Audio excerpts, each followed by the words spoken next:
Jérémie au chapitre 39. Lorsque Jérusalem fut prise la 9e année de Sédécias, roi de Juda, le 10e mois, Nebuchadnezzar, roi de Babylone, vint avec toute son armée devant Jérusalem et en fit le siège. La 11e année de Sédécias, le 9e jour du 4e mois, la brèche fut faite à la ville. Tous les chefs du roi de Babylone s'avancèrent et occupèrent la porte du milieu. Nergal-Sharetzer, Samgar-Nébu, Sersekim, chef des eunuques, Nergal-Sharetzer, chef des mages, et tous les autres chefs du roi de Babylone. Dès que Sédécias, roi de Juda, et tous les gens de guerre les eurent vus, ils s'enfuirent et sortirent de la ville pendant la nuit par le chemin du jardin du roi, par la porte entre les deux murs, et ils prirent le chemin de la plaine.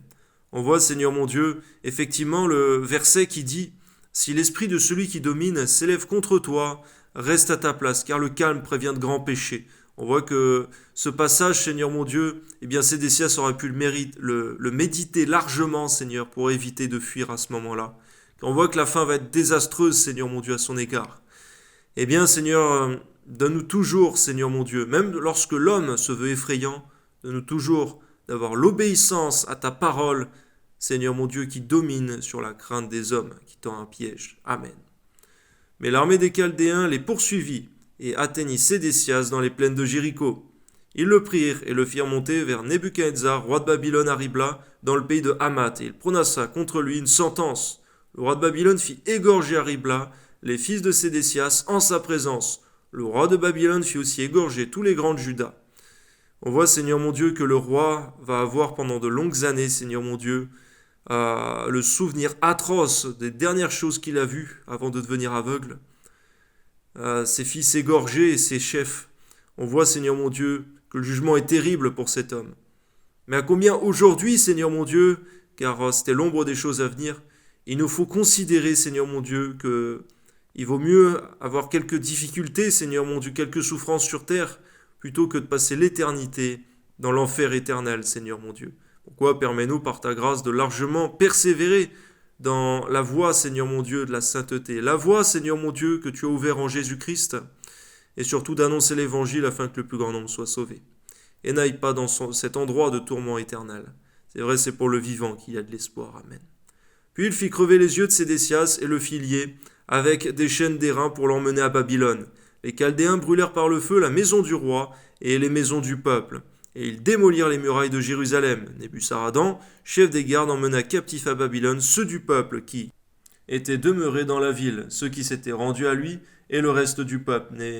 Nebuzaradan, chef des gardes, laissa dans le pays de Juda quelques-uns des plus pauvres du peuple, ceux qui n'avaient rien, et il leur donna alors des vignes et des champs. On voit que tu donnes la domination parfois aux pauvres, Seigneur. Tu as dit dans ta parole, Seigneur, que plusieurs des derniers seront les premiers, et plusieurs des premiers seront les derniers. Et on voit aussi que même, Seigneur mon Dieu, dans ta fureur ardente, tu te souviens des pauvres. Alors même que nous vivons des épreuves, de grandes difficultés, de nous aussi, Seigneur, de nous souvenir des pauvres, de marcher à ton image. Amen. Nebuchadnezzar, roi de Babylone, avait donné cet ordre au sujet de Jérémie par Nebuzaradan, chef des gardes. Prends-le et veille sur lui.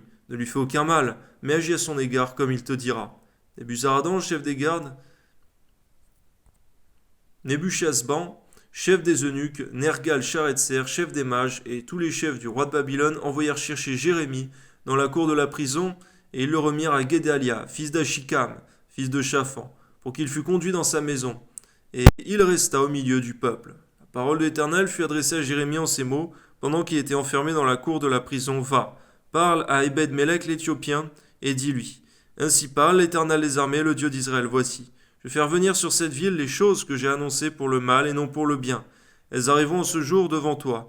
Mais en ces jours je te délivrerai, dit l'Éternel, tu ne seras pas livré entre les mains des hommes que tu crains. Je te sauverai et tu ne tomberas pas sous l'épée. Ta vie sera ton butin parce que tu as eu confiance en moi, dit l'Éternel. Merci pour Ebed-Mélec l'Éthiopien, Seigneur, parce qu'il a fait cette bonne action, il a sorti Jérémie de la fosse, Seigneur mon Dieu, et aussi parce qu'il a eu à cœur d'obéir à ta parole, Seigneur. Alors c'était la bénédiction pour lui de prophétiser. C'était la vie en abondance au milieu même du désastre, du chaos, des ténèbres et de la mort. Merci Seigneur mon Dieu, parce que c'est ta promesse pour tous tes enfants qui veillent à accomplir ta parole, Seigneur, à y obéir, et à la présence de l'Esprit Saint dans leur vie. Que ton nom soit béni, Seigneur, au nom de Jésus. Amen.